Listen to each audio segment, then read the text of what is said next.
함께하는 교회와 함께하게 돼서 너무 기쁘고 너무 감격스럽습니다. 저는 부산을 너무 사랑하는 서울 목사, 서울에서도 제일 촌인 신촌 에서 열심히 오늘 이곳에 달려왔습니다. 아이들이 위에서 이렇게 예배를 드리고 있는 모습을 보면서 너무 이 교회는 정말 특별한 교회다. 아이들이 금요 예배에 이렇게 나와서. 근데 아이들 어디로 보내버린 건가요 지금? 제가 딱 앉아있을 때만 해도 감동을 크게 받았거든요. 그래서 이거다, 우리 교회도 앞으로 아이들 다 금요 예배 나와가지고 말씀도 듣고 해야겠다 했는데 어디로 간 거예요 애들? 뭐 아이들이 함께하는 것만으로도 얼마나 감격스럽고 감동이 되는지, 참 함께하는 교회 너무 복된 교회고 축복된 교회입니다. 저희는 사실은 청년 한 영혼 데리고 교회 개척해서요, 지금은 청년들이 많이 모이고 있습니다. 근데 그 청년들이 어느덧 결혼해가지고 아이도 낳고, 그래서 저희 교회에 지금 막 아이들이 막 오기 시작하고, 그 청년들이 부모님들을 데리고 오기 시작하면서 저희 교회, 사실 저는 청년 사역만 하던 목사였는데 지금은 전 세대가 저희 교회에 이렇게 있어요. 그래서 결혼도 많이 하고요. 제가 아마 제 나이 또래 목사님들 중에 주례를 아마 제일 많이 했을 겁니다. 그럴 정도로 아이도 뭐 매년, 요즘 뭐 그 출산율이 뭐 낮다고 하는데 저희 교회는 높아요. 출산율이. 애도 잘 낳고요. 저희 교회만 좋은 교회인 줄 알았는데 함께하는 교회 좋은 교회입니다. 옆에 계신 분들에게 그렇게 좀 서로 축복해 볼까요? 참 좋은 교회 다니고 계시군요.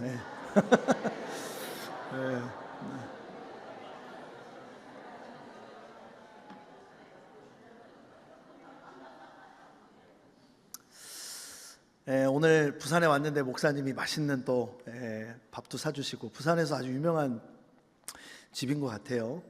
다음에 꼭 다시 와야겠다 다짐을 하면서 오늘 제가 여러분들과 사도행전 2장의 말씀을 좀 나누려고 합니다. 이 사도행전 2장은요, 교회에게 있어서 굉장히 특별한 말씀이죠.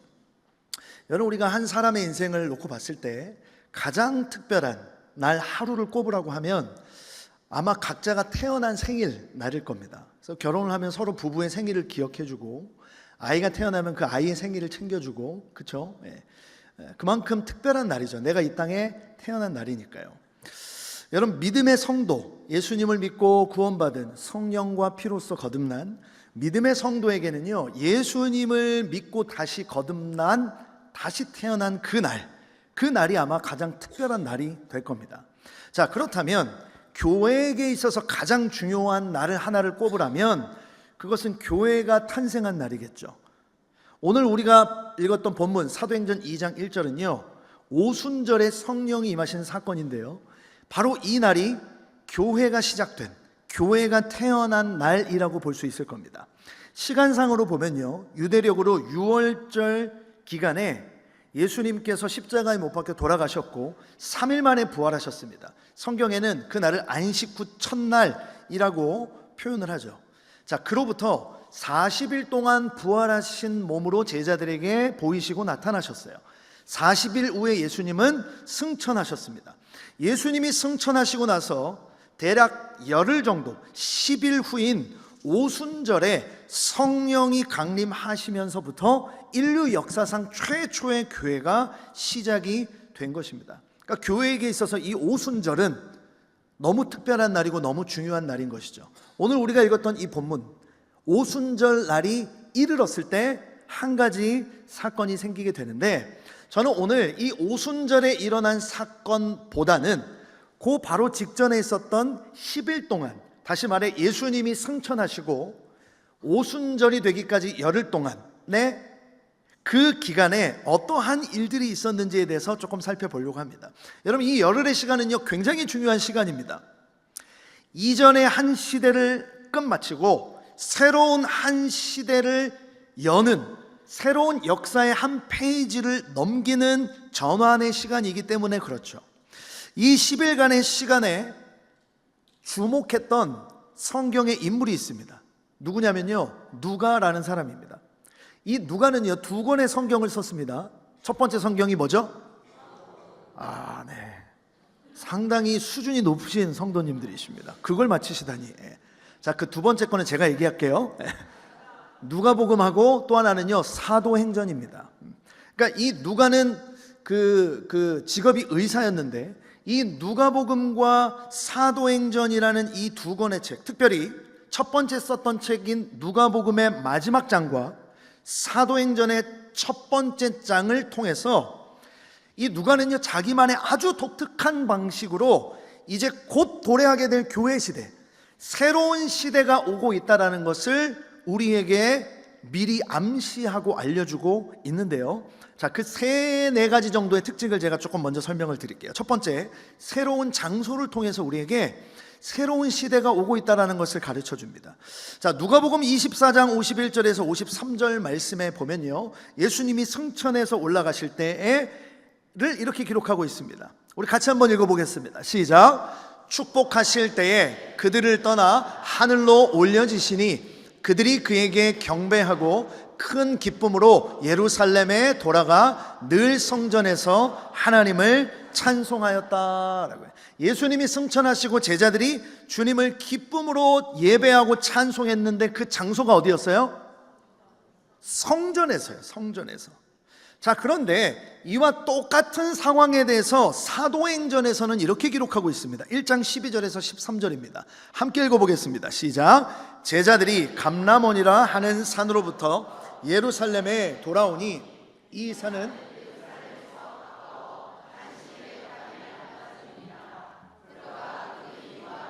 다락방으로 올라가니. 여러분, 방금 전에 읽었던 누가복음과 사도행전은요, 한 사람이 쓴 책입니다. 누가예요.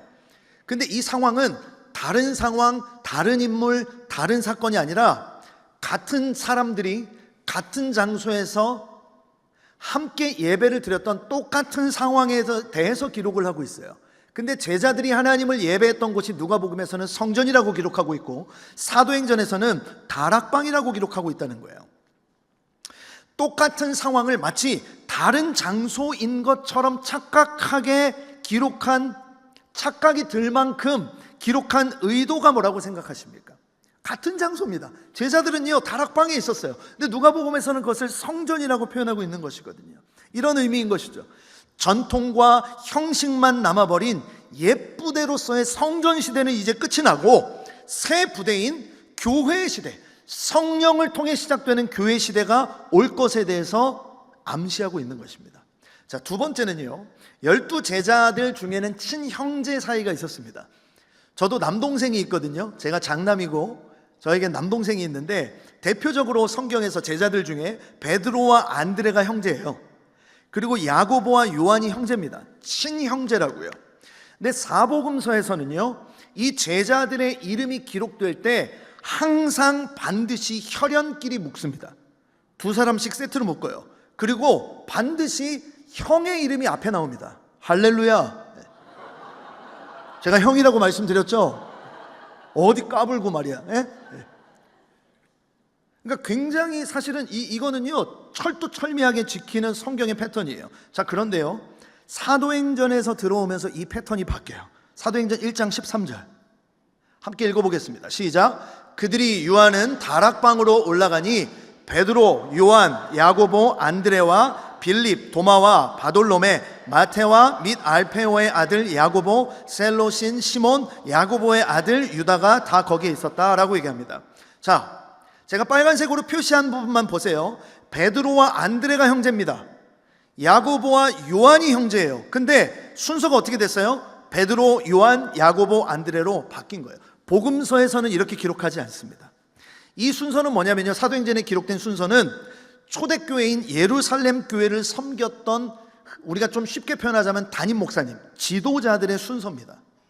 그러니까 더 이상 혈육의 관계가 아니라 하나님 나라의 새로운 질서 가운데 정렬되고 있는 것을 통해서 분명하게 이제 이전의 시대가 끝이 나고 새로운 시대가 임박했다라는 것을 보여주고 있는 것이죠. 자, 그리고 또 하나, 관계를 통해서 베드로가 최초로 썼던 그 표현이 있습니다. 그 뭐냐면 사도행전 1장 15절에서 16절에 보면요, 맨 마지막에 형제들아 라고 불러요. 그 120명, 다락방에 모인 120명들을 베드로가 형제들아 라고 부릅니다. 자, 우리 옆에 계신 분을 형제요, 혹은 여성분들에겐 자매요 이렇게 불러보세요. 형제님, 자매님. 네. 여러분, 우리가 지금 교회에서는요 너무 익숙하게 부르는 표현이죠. 그런데요, 지금에야 우리가 익숙하지만 이 당시만 해도 혈연 가족이 아닌 이상 형제라고 절대로 쓰지 않았습니다. 근데 베드로가 지금 120명 마가의 다락방에 모인 자들에게 나의 형제여 라고 최초로 부르기 시작한 것이죠. 그리고 이 마가의 다락방에는 몇 명이 있었어요? 120명입니다. 120명. 여러분, 120이라는 숫자는 유대인들에게 굉장히 특별한 숫자예요. 이 히브리인들이 공적인 기관을 설립할 때, 그리고 의회를 소집할 때 필요한 최소 인원이 120명입니다. 그래서 120명을 모은다는 건 뭐냐면요, 무언가 지금 공적인 기관을 새로 시작한다라는 것을 공포하고 선포하고 있는 거예요. 여러분, 누가는 지금 몇 가지의 방법을 통해서, 자신만의 방식을 통해서 분명하게 성도들에게 새로운 시대가 일어나고 있음을 전하고 있어요. 새 부대를 준비해야 함을 알리고 있는 것입니다. 그러니까 이 최초의 교회가 시작되는 오순절을 앞둔 10일간의 시간은요, 마치 여기 계신 우리 어머님들 다 아이를 임신해서 낳아 보셨잖아요. 어머니 뱃속에 몇 개월을 있죠? 10개월을 있습니다. 10달을 있어요. 그러니까 이 열흘의 시간은요, 마치 어머니 뱃속에 10개월을 있다가 태어나는 아이와 같이 하나님의 새로운 역사가 태동되는 시간이었다라는 것이죠. 저는 이 함께하는 교회가 이 하나님의 카이로스의 시간 안에 들어와 있다라고 믿습니다.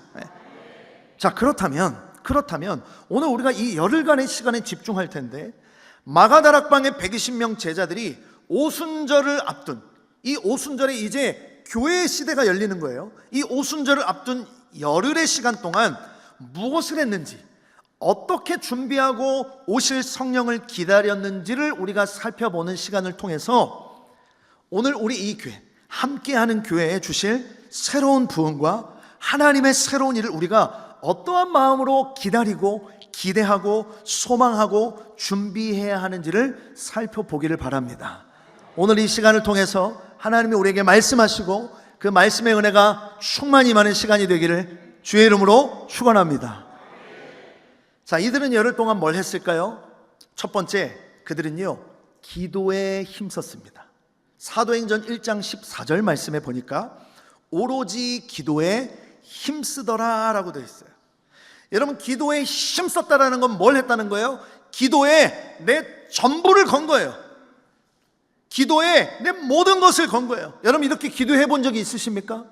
기도에 나를 거는 거예요. 내 생명을 거는 거예요. 내 삶을 거는 거예요. 내 시간을 거는 거예요. 내 모든 것을 거는 것입니다. 오로지 기도에 힘썼다, 내 모든 것을 기도에 걸었다라는 것에는요 크게 두 가지 의미가 있다라고 볼 수 있어요. 첫 번째, 기도 말고는 아무것도 하지 않겠다라는 뜻입니다. 기도 말고는 아무것도 하지 않겠다. 다시 말해, 기도만 하겠다는 거예요. 그만큼 절실히 기도하고 간절히 기도하고 필사적으로 기도하고 쉬지 않고 기도하는 거예요. 오로지 기도하겠다는 건 어떠한 결정입니까? 한 번만 기도하겠다는 것이 아니죠. 계속 기도하겠다는 거예요. 끝까지 기도하겠다는 것입니다. 다시 말해, 기도의 분량을 채우겠다는 거예요. 여러분, 우리에게 주어진 기도의 분량이 있는 줄로 믿습니다. 오늘 이 밤에 우리 각자의 기도의 분량이 채워지는 시간 되기 바랍니다. 우리 함께하는 교회 공동체의 기도의 분량이 채워지는 시간 되기를 바랍니다. 그 분량이 채워질 때까지 집에 가지 마세요. 여러분, 목사님들 문 잠그세요. 네. 저는 기차표를 좀 예매해놔서 미안합니다. 여러분, 제가요, 전 딸이 둘이 있거든요. 근데 여름마다 워터파크를 가요. 근데 워터파크를 가면요 항상 제가 이렇게 재밌게 보는 곳이 있어요. 그건 뭐냐면요, 워터파크에 가보면요 이렇게 물 웅덩이 같은 게 위에 있습니다. 그리고 거기에 물이 이렇게 쫄쫄쫄 흐르다가 물 바구니가요 이렇게 점점 기울어져요. 뭔지 아시죠? 그래서 물이 완전히 채워지면 어떻게 돼요? 물이 확 쏟아져가지고 그 밑에 있는 사람 물을 쫄딱 맞잖아요. 그러니까 제가 항상 워터파크 가면 제 딸들을요 거기로 밀어넣어요. 거기 서봐, 아빠 사진 찍어줄게, 사진 찍어줄게. 아니, 거기 좀만 뒤로 물이 확 쏟아지면 물이 확. 저는 막 너무 행복해요. 막 그거 보면 골탕 먹일 수 있으니까. 근데 제가 어느 날 그걸 보는데요, 저거다 싶은 거예요. 저게 기도의 분량이구나. 여러분, 그 물 웅덩이는요 반드시 채워져야 쏟아집니다. 여러분, 우리의 기도의 분량이 채워질 때 성령이 부어질 줄로 믿습니다. 할렐루야. 오로지 기도하겠다는 건 뭐예요? 기도의 분량을 채울 때까지 나는 물러서지 않겠다는 거예요. 자, 기도에 나를 건다, 나의 전부를 드린다라는 둘째 의미는 뭐냐면요, 기도만 하겠다라는 것이 첫 번째 의미였다면, 두 번째는 모든 것에 기도하겠다는 거예요. 다시 말해, 모든 것을 기도로 하겠다라는 의미이기도 합니다. 여러분, 마가의 다락방에 모인 120명은요 성경을 자세히 들여다보면 기도만 하지는 않았어요. 이 뒤에 가보면요 서로 의논하고 회의하고 그 과정을 통해서 마띠아라는 12번째 사도를 뽑기도 합니다. 그러니까 엄밀히 얘기하면 기도만 한 건 아니에요. 그들은 서로 의논하면서 다시 우리 교회의 새로운 리더를 우리가 어떻게 뽑아야 할지에 대해서 서로 상의하고 회의하고 그것을 놓고 서로 대화를 나눈 것이죠. 여러분, 오로지 기도한다는 것은요 기도 없는 대책을 세우지 않겠다는 거예요. 기도 없는 전략을 세우지 않겠다는 거예요. 대책이나 전략이 기도를 앞서지 않아야 한다는 것을 의미합니다. 할렐루야. 여러분, 함께하는 교회는 기도가 앞서는 교회인 줄로 믿습니다. 인간의 전략보다 하나님의 전략이 우선인 교회인 줄로 믿습니다. 거기 하나 추가해서 중요한 사실은요, 오로지 기도에 힘쓴다라는 것은, 힘쓰다라는 헬라어가요 무슨 뜻이냐면 묶어버린다는 뜻이에요. 묶는다는 뜻이에요. 오로지 기도에 힘쓴다라는 건 뭐예요? 기도에 나를 묶는 거예요. 묶는 거예요. 여러분, 뭔가에 묶으려면, 저기 지금 우리 교회 여기 지금 기둥이 있잖아요. 저 기둥에 만약에 사람을 묶는다 하면은요, 묶으려면 반드시 가까이 있어야 돼요. 붙어 있어야 돼요. 여러분, 제가 오늘 예배를 마치면 저는 KTX 타고 이제 서울을 갈 거 아닙니까? 여러분이 저를 아무리 마음에 들어 하셔도 저는 갈 거예요. 우리 광 목사님 너무 은혜 받고 너무 좋아요. 저분을 묶어버려요. 여러분, 저를 묶을 수 없어요. 여러분, 제가 서울에 있는데 저를 어떻게 묶습니까? 묶으려면 가까이 가야 돼요. 가까이 있어야 돼요. 부산에 있으면서 서울에 있는 사람을 묶을 수 없고, 서울에 있으면서 부산에 있는 사람을 묶을 수는 없어요. 여러분, 오로지 기도에 힘쓴다는 건 뭐냐면요, 하나님께 가까이 가는 거예요. 하나님께 붙어 있는 거예요. 기도는 어떤 시간이냐? 주께 가까이 나아가는 시간입니다. 하나님과 나를 묶는 시간이에요. 할렐루야. 여러분, 어느 때보다도 특별히 오늘 이 시간, 특별히 이 시즌, 이 기간이 함께하는 교회가 하나님께 가까이 나아가는 은혜가 있게 되길 주의 이름으로 축원합니다. 아멘. 여러분, 이들은 오로지 기도에 힘썼어요. 두 번째, 이들이 열흘 동안 했던 건 뭐냐면요, 더불어 함께 했다라는 거예요. 제가 오늘 이 말씀을 준비하면서 우리 교회 이름이 함께하는 교회잖아요. 이들은요 더불어 함께 했습니다. 사도행전 1장 14절 말씀을 우리 같이 한번 읽어봅시다. 시작. 여자들과 예수의 어머니 마리아와 예수의 아우들과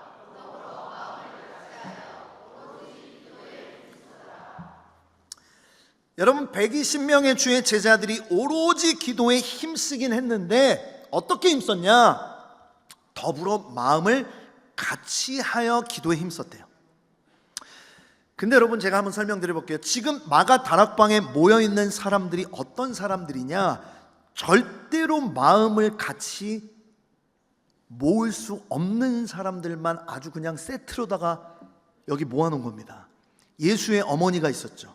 성경을 한번 띄워봐 주시면, 14절을 띄워놔 주시면 예수님의 어머니 마리아가 있었어요. 그리고 또 누가 있었어요? 예수의 제자들도 있었습니다. 12 제자들도 있었어요. 그렇죠?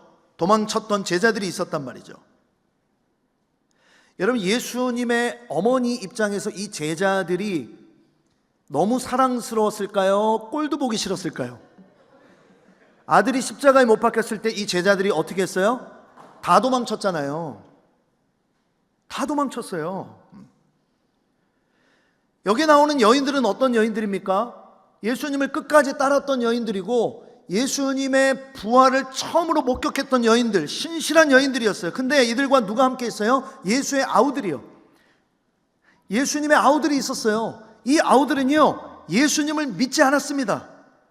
부활 이후에나 믿었지, 이전까지는 예수님을 부인하고, 아니 갑자기 형님이 뭘 잘못 먹었나, 자기가 하나님의 아들이래, 메시아래. 여러분 여기 형님 있는 분도 계시죠? 네.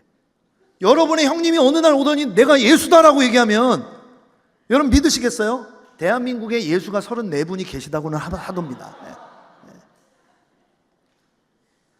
안 믿었다고요. 여러분 생각해 보세요. 예수의 어머니와 제자들과 신실한 여인들과 아우들이 지금 뒤섞여서 그 120명이라는 그 안에 들어가 있는 거예요. 너무나도 복잡하게 얽히고 설킨 사람들이, 도저히 하나 될 수 없는 사람들이 모여 있는 거예요. 근데 그러한 그들이 서로를 용서하고 서로를 수용하고 화해하고 서로를 받아들이며 더불어 마음을 같이 함으로 함께 한자리에 모여 기도하자 성령이 임하신 거예요. 할렐루야. 여러분 레위기서를 보면요, 구약에 수많은 이스라엘 백성들이 보는 앞에서 첫 번째 대제사장인 아론이 처음으로 하나님의 회막에 두렵고 떨리는 마음으로 들어가서 인류 역사상 최초의 제사를 드립니다. 공식적인 제사예요. 그 전에 제사들은 개인적으로 하나님 앞에 제단을 쌓아서 드렸던 것일 뿐이지, 하나님의 명령을 따라 공식적으로 하나님의 회막 안에서 드린 최초의 제사는 레위기에 나옵니다. 레위기 9장 10장에. 자, 9장에 그 최초의 제사의 장면에 얼마나 떨리겠어요. 드디어 하나님을 이 회막에 들어가서 하나님을 만나는 자리에서 처음으로 이스라엘 백성들 입장에서는 그렇잖아요. 대표로 아론이 그 회막에 들어가려고 할 때 하나님의 말씀이 모세를 통해 전해지는데, 레위기 9장 2절 말씀에 아론에게 이르시되 속죄제를 위하여 흠없는 송아지를 가져오라라고 얘기합니다. 그러니까 최초의 제사를 드리려고 하는 순간 하나님이 제물을 가져오라고 말씀하셨는데 흠없는 송아지를 가져오라는 거예요. 여기서 이 송아지라는 우리말 이 단어가요, 히브리어로 에겔이라는 단어입니다. 에겔, 처음 들어보셨죠? 근데 이 말은요, 레위기 전체를 통틀어서 여기에 딱 한 번 나와요. 근데 희한하게 우리말 성경에는요, 소를 드리고 송아지를 드리라는 표현이 몇 번은 나옵니다.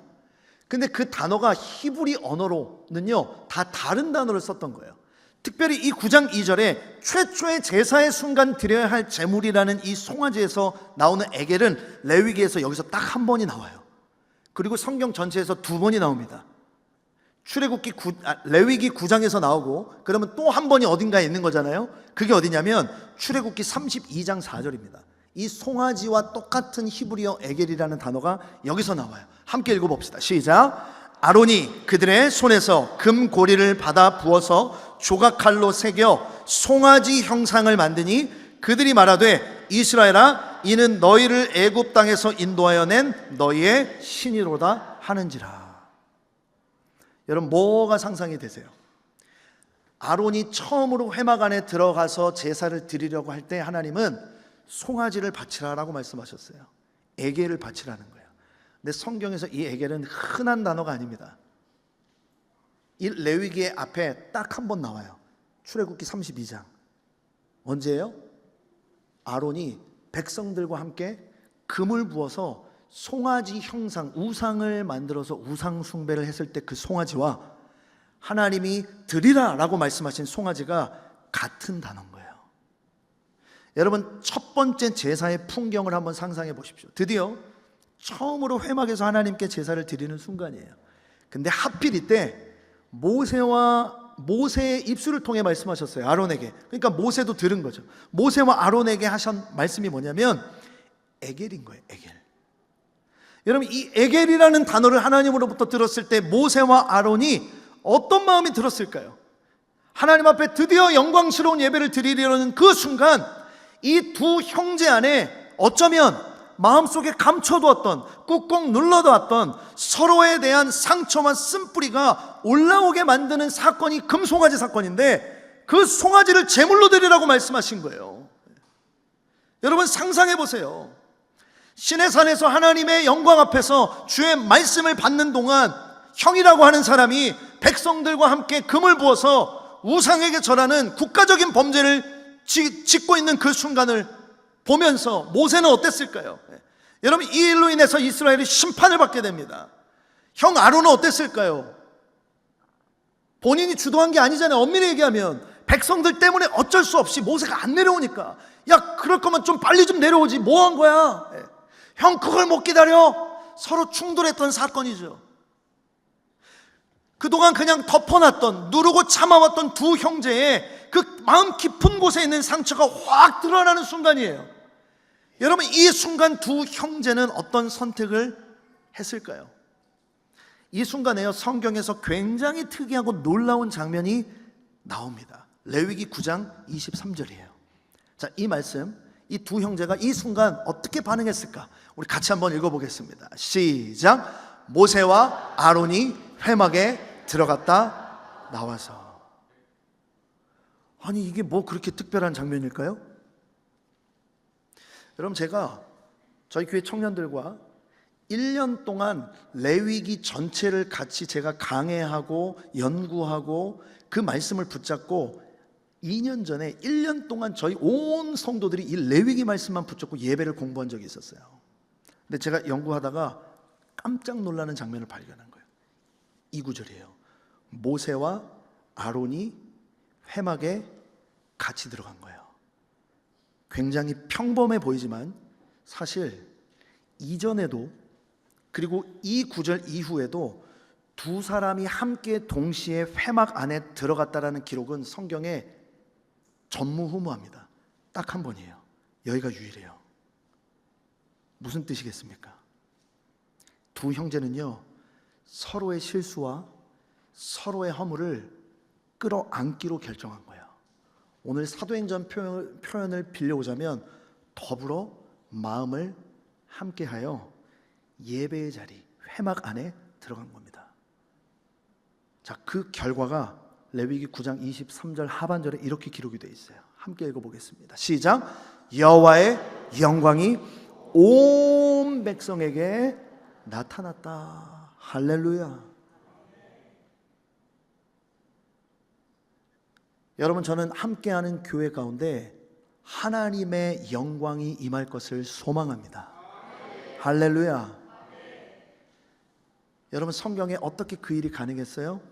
이 두 형제가 서로 마음을 같이 할 수 없는 이 두 사람이 사도행전에 절대로 마음을 함께 같이 할 수 없는 120명의 제자들이 서로를 용서하고 서로를 품고 함께 하기로 결정하여 하나님의 회막 안에 들어가고 오로지 기도하기를 힘썼을 때 여호와의 영광이 임하고 성령의 놀라운 강림이 임한 것입니다. 여러분, 모세와 아론처럼 이 마가 다락방에 모인 120명처럼 모든 복잡한 상황과 관계와 아픔과 상처와 어려움을 뛰어넘어서 더불어 마음을 같이하여 오로지 기도하는 함께하는 교회 온 성도들이 되시기를 주의 이름으로 축원합니다. 여러분, 저는 오늘 이 예배가 그 시작이 될 줄로 믿습니다. 그때 하나님의 영광이 교회 위에 임할 줄로 믿습니다. 성령이 임하실 줄로 믿습니다. 할렐루야. 자, 이 열흘의 기간 동안 이들은 무엇을 어떻게 준비했는가? 마지막 세 번째입니다. 마띠아라는 사람을 얻었어요. 여러분, 예수님의 제자는 원래 12명이었습니다. 근데 한 사람이 이탈하죠. 가룟 유다가 이탈을 해요. 그냥 11명이 하면 되지 않았을까 싶은데 주님이 원하시는 것은 12명이었어요. 이 12명이 사실은 하나님의 약속의 숫자입니다. 12지파, 구약에는 12지파가 있고 신약에는 12제자와 사도들이 있는 것처럼 이 한 그 공석이 된 이 자리를 마띠아라는 사람으로 뽑는데 그 과정이 좀 특별해요. 과정이 특별합니다. 자, 마띠아를 어떻게 뽑았을까요? 제비를 뽑았죠. 잘 알고 계시군요. 역시 부산에서는 함께하는 교회가 가장 할렐루야. 제비를 뽑았어요.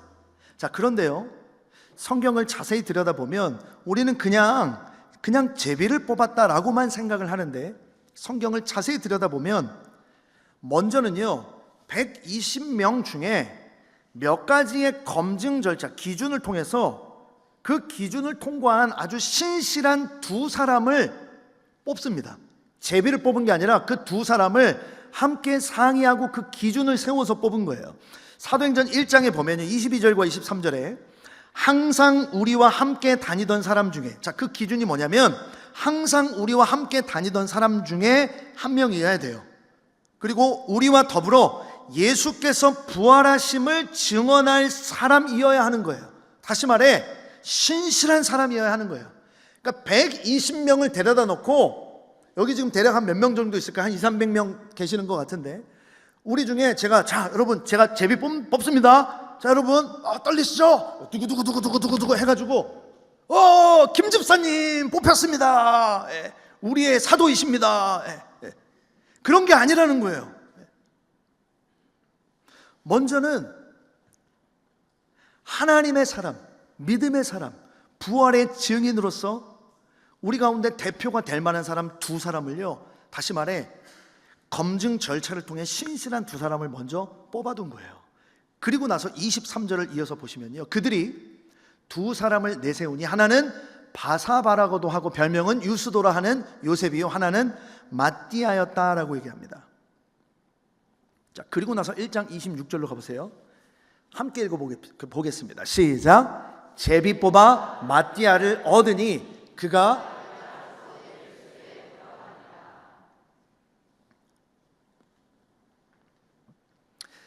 120명 중에 아무렇게나 제비를 뽑은 것도 아니고, 반대로 후보 2명을 까다롭게 뽑고 나서 그 두 사람을 놓고 또다시, 여러분 엊그제 투표하셨죠?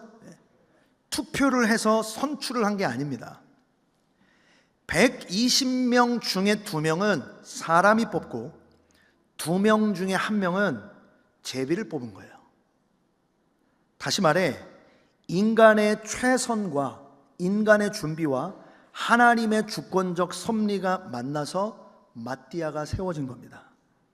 자, 그런데 여기서 놀라운 표현이 있어요. 제비를 뽑아 마띠아를 뭐 했다고요? 얻었다고요. 여러분, 제가 너무 사랑하는 표현이에요. 여러분, 우리가 이걸 만약에 우리의 표현으로 설명을 한다면, 제비 뽑아서 마띠아를 세웠어요. 마띠아를 뽑았어요. 마띠아가 됐어요. 뭐 이런 표현을 쓸 수 있을 텐데, 성경에서는요, 이 누가는요 철저하게 이 표현을 뭐라고 쓰냐? 얻었다라고 표현합니다. 여러분, 마띠아라는 사람의 이름의 뜻을 제가 찾아보니까 하나님이 주신 선물이라는 뜻이래요. 너무 좋죠? 마띠아. 여러분, 만약에 아들 낳으시면 마띠아라고 지세요. 광마띠아. 네. 너 마띠아? 네. 이제 이해가 되셨어요? 네.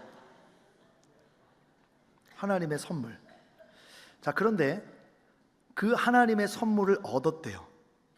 여러분, 얻었다는 말은 주시는 분이 계시다라는 거예요.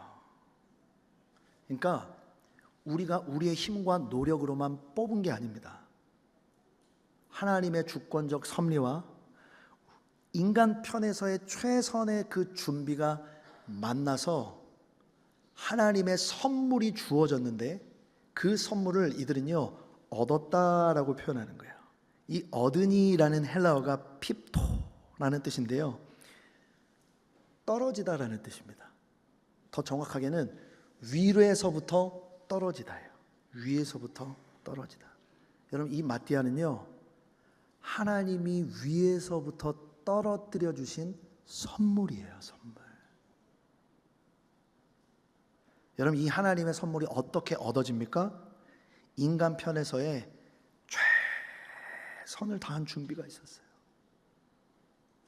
그것만 가지고는 안 돼요. 하나님의 주권적인 섭리, 그 섭리가 인간의 최선의 준비와 만났을 때 하나님의 선물이 떨어진 거예요. 하나님의 선물을 얻게 되신 것입니다. 여러분, 우리는 그것을 뭐라고 부르냐? 부흥이라고 부르는 거예요.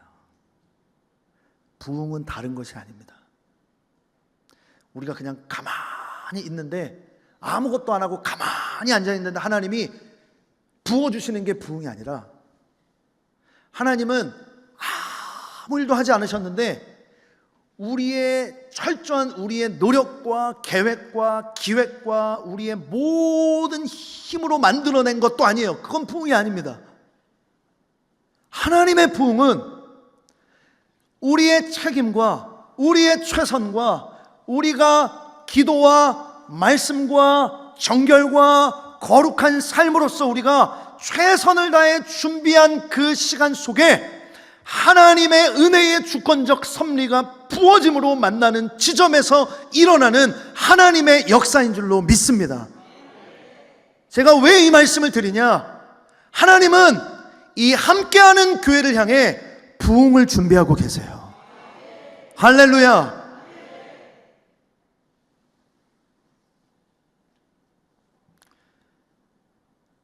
새 일이 있을 것입니다. 준비하셔야 돼요. 여러분 어떻게 준비하실 것입니까? 더불어 마음을 함께 하십시오. 그리고 오로지 기도에 힘쓰십시오. 온 성도가 한 마음 한 뜻이 되어 오로지 기도에 힘쓰므로 새 부대로 준비될 때 주님은 그곳에 놀라운 하나님의 부흥이라는 선물을, 마띠아를 우리 사랑하는 함께하는 교회 위에 부어주실 줄로 믿습니다. 할렐루야. 한 가지 간증만 제가 짧게 나누고 예배를 말씀을 좀 마치려고 하는데요. 저희 교회는 청년교회인데요, 저희 교회 청년들은 너무 사랑스러워요. 저희 교회 청년들이 제일 좋아하는 게 누군지 아세요? 저예요. 네. 여러분 제가 얼마나 행복한 목사인지 아시겠죠? 저희 교회 성도들은요, 제가 밖에 나가서 외부에서 설교하거나 하는 걸 굉장히 싫어합니다. 그렇다고 여러분들이 그렇게 부담 느끼실 건 아니에요. 그래도 저도 와야죠. 너무 사랑하는 청년들이에요. 그 중에서도 저희 교회 리더들은요, 저희 교회 리더들이 진짜 제가 그냥 깃발 들고 얘들아 가자 하면 따라올 청년들이 한 80-90명 정도가 돼요. 그냥 고민도 안 하고 따라올 청년들이에요. 이 친구들은 최소한 저와 저희 사모, 저희 가정에서 최소 짧게는 2년에서 길게는 5년 이상 매주 한 번의 만남을 갖는데 5시간, 6시간, 어떤 때는요 밤새 같이 밥 먹고 성경 공부하고 하는 훈련이 있습니다. 그 시간을 보낸 친구들이에요. 지금도 한 60명의 청년들이 저희 주중에 한 5그룹으로 나눠서 모임을 하고 있어요. 저희 교회는 철저하게 제자 훈련으로 이렇게 제자화를 통해서 세워지는 교회인데, 저희 사랑하는 제자 중에 한 커플이 결혼을 하게 됐어요, 작년에. 이 친구들이 너무 선남선녀예요. 이 형제는 선교사님 자녀입니다. MK라고 하거든요.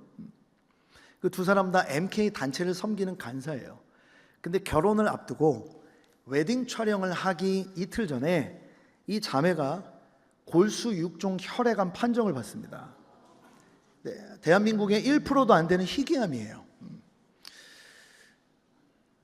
제가 이제 주례를 하기로 돼 있었는데, 근데 그 소식을 듣고 제가 너무 멘붕이 온 거예요. 저희 교회 청년들 교회다 보니까 아픈 사람이 막 있거나 그러진 않거든요. 그런 큰 일들이 많지는 않은 교회인데, 근데 이 청년 자매가 26살입니다.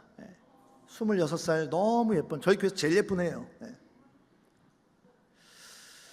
근데 이 친구가 지금도 이제 머리를 다 밀었어요. 지금 이제 3차 항암까지 했습니다. 결혼 앞두고 결혼식 취소되고 다 취소됐어요. 이 형제가 저에게 연락이 왔어요. 어느 날, 목사님 병원에서 연락이 왔어요. 내일 들어오래요.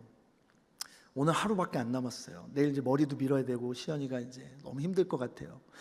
목사님 병원 항암 시작하기 전에 시연이에게 선물을 주고 싶은데 결혼식을 하고 싶습니다. 결혼식이 다 취소가 됐거든요. 그래, 하자. 언제 할까? 2시간 후에 할게요. 진짜 이렇게 얘기했어요. 목사님 시간이 없어요. 2시간 후에 괜찮으세요? 제가 고민을 했어요. 시간은 됐는데 평강아,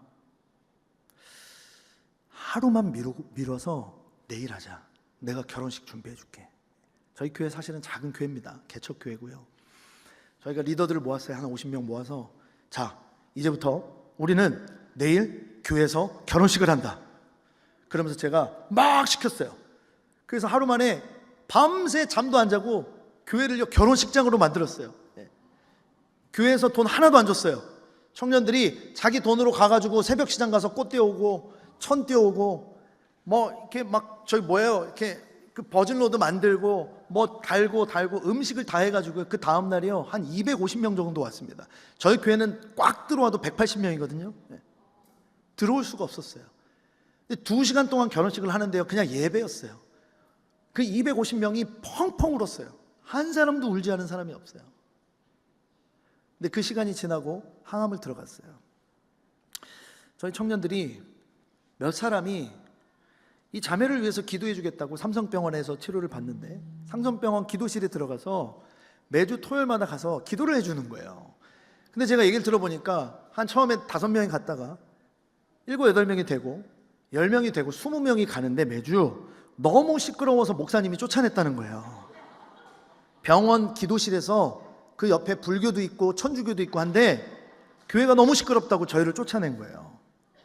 그래서 저희가 그때부터는요 교회에서 줌으로 모여서 어차피 그 암 치료할 때는요 못 만납니다. 어차피 그냥 그 건물에서라도 기도하려고 갔거든요. 근데 그 일을 저희가 지금 1년째 하고 있어요. 1년째. 그리고 요양을 할 때는요 저 경기도 광주 초월이라는 곳에 광주 옆에 있는 그곳에서 요양을 하는데 저희 교회에서 토요일 주말에 차 막히니까 2시간이 걸려요. 기도해야 하고 오면 또 2시간입니다.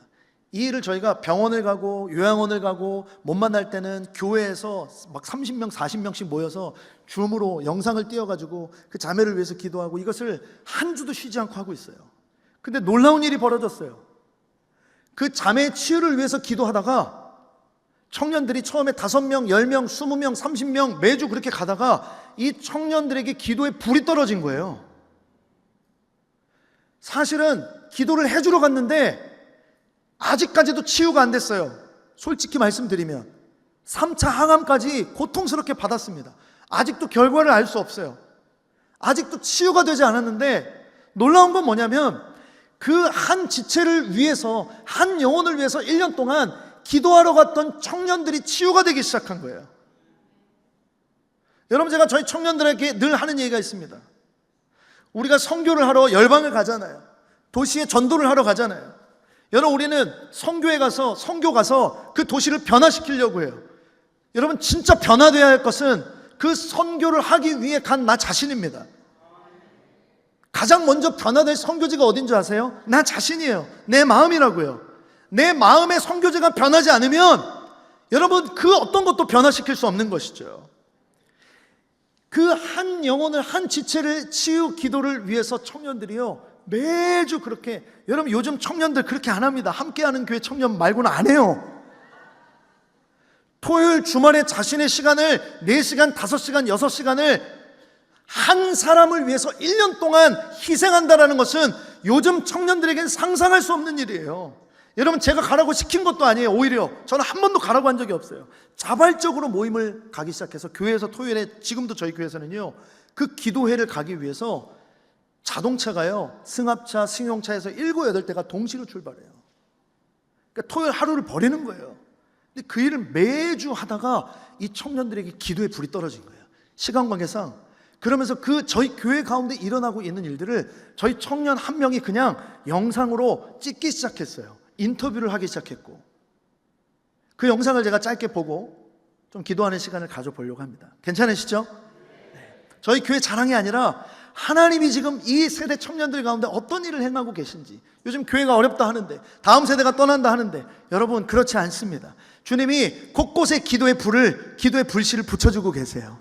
그 기도의 불이 오늘 짧은 영상이지만 이 영상을 보면서 함께하는 교회 청년들 가운데 성도들 가운데 옮겨붙는 은혜가 있게 되기를 축원합니다. 영상 같이 한번 좀 틀어주시면 감사하겠습니다. 영적인 돌파가 잘 일어나지 않는 것 같은 느낌? 그런 일들, 그런 간증들이 빈번하게 일어날 수 있는 것은 교회의 어떠함이 아니라 기도 때문인 것 같습니다. 저희 교회는 매일 저녁 기도회가 있습니다. 나의 교회는 기도 없이는 아무것도 6년째 하지 않는 하루도 쉬지 교회입니다. 않고 매일 저녁에 무엇을 기도를 하고 하든지 있어요. 가장 먼저 기도부터 한 명이든 두 명이든 우리의 10명이든. 최선보다 더 중요한 가치가 기도이기 때문이었습니다. 우리 안에는 사실 선한 것이 하나도 없어서 진짜 예수 그리스도를 닮아가기 위해서는 기도가 너무 필수적이라고 생각합니다. 왜 기도해야 되는지도 몰랐었어요. 그런데 거기에 제가 그냥 궁뎅이를 먼저 붙이고 앉아있기 시작하는 제가 기도하게 생겼어요. 제 제가 안에 하나님 나라가 임하는 기도하면요 저희 굳이 중보- 안 해도 될 중보기도팀 영적 리더입니다. 전쟁 저 가운데 청년. 보호돼요. 기도자들이 뜨겁게 기도를 합니다. 그러면 이 사역이 시작될 쯤에는 이것이 딱 뚫려 있는 경우가 있어요. 보이지 않는 저건 곳에서 하나도 연출된 엄청 영상이 화려한 아니고요. 것도 그냥 아니고 저희 그냥 기도하는 금방 모습을 한 곳에서 뜨겁게 기도로 먼저 예배를 해주시고 그 중보기도의 힘이 너무나도 강력하게 느껴지는 것 같습니다. 전방에서 싸워나가는 그 사역팀을 위해서 우리가 함께 싸워나가는 어떤 하나의 방어진과 같은 역할을 하는 것이 중보팀이라고 저는 생각을 하고 있고요.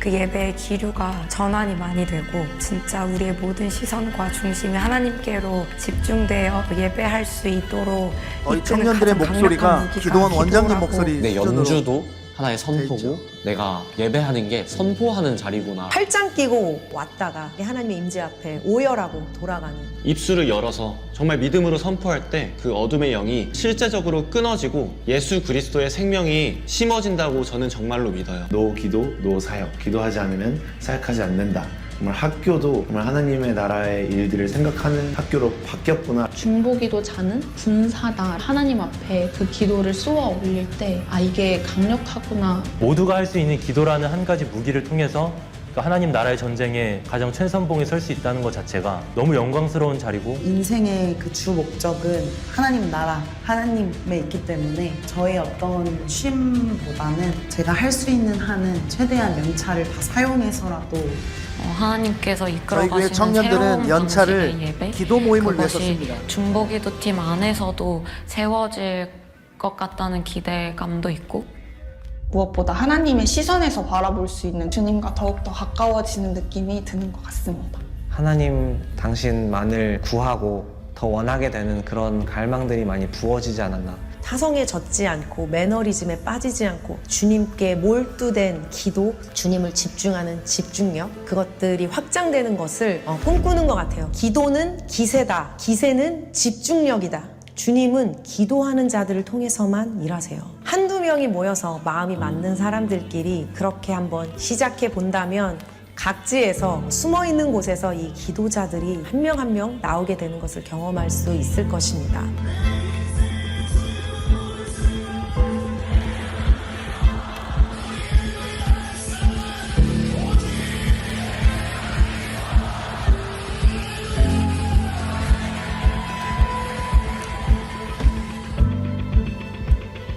할렐루야. 할렐루야. 네. 여러분 기도할 때 하나님의 역사가 일어납니다. 여러분 요즘 청년들이 1분도 기도 못 하거든요. 저희 청년들도 그랬어요. 저희 청년들도 바쁩니다. 지금 아까 인터뷰에 나왔던 청년들 중에는요, 지금 연세대 박사과정에 있는 친구가 있고요, 또 북경대 법대를 나온 자매 같은 경우는 국회에서 일하고 하는 모든 것들을 다 내려놓고 그냥 기도하는 일에 지금 집중하고 있어요. 하나님의 뜻을 구하고 있어요. 선교사 자녀가 있고요, 또 목회자 자녀가 있고요. 여러분 선교사 자녀, 목회자 자녀가 뜨거울 것 같죠? 그렇지 않습니다. 근데 이 청년들이 예배에는, 요즘 청년들이 예배에는 반응하죠. 예배 모임에는 가죠. 근데 기도하자 하면은요, 사실은 쉽지 않습니다. 모이지 않아요. 근데 저희 교회는요, 매일 기도회가 있고, 월요일 같은 경우는요, 저희 청년들이 원래 2시간 저희가 기도회 하거든요. 7시에 모여서 9시까지 합니다. 근데 청년들이 자발적으로 이 기도 시간을 채우겠다고 오후 4시부터 새벽 2시까지 쉬지 않고 기도를 해요. 로테이션으로. 월요일은 원래 없던 날이에요. 기도회도 사역자 쉬어야 되니까 그날은 없다. 근데 청년들이 목사님 쉬면 안 되죠. 몇 년 전에 자기들끼리 만들었어요. 사실 저는 한 번도 안 가봤어요. 월요일 기도회. 토요일 기도회를 만들고요, 치유 기도회를 만들고요, 청년들이 기도회를 만들어서 하고 있는 거예요. 저희 교회는 모든 공예배마다, 제가 오늘 이 예배 전에도 밑에서 기도하시는 분들이 계시더라고요. 저희 교회는 모든 예배마다 1시간 전에 20명씩 중보팀이 모여서 그 예배를 위해서 기도합니다. 저희 교회 주일 예배는 11시에 있어요. 11시, 9시, 11시, 2시에 있는데 11시 예배 같은 경우는요, 10시부터 중보기도자들이요 20-30명이 그 잠옷실에서 기도를 해요. 그 기도를 하면서 30분 동안 기도하고 나와서 모든 스텝, 예배팀, 안내팀, 미디어팀, 기도팀 나와서 한 40-50명이 뜨겁게 기도합니다. 그러다가 11시가 되면 멈췄다가 땡 예배가 아니라 그 기도를요 그냥 예배로 계속 이어가요. 그러니까 11시에 오면요 이미 예배가 불덩인 거예요. 이미 1시간 동안 기도하고 있었으니까.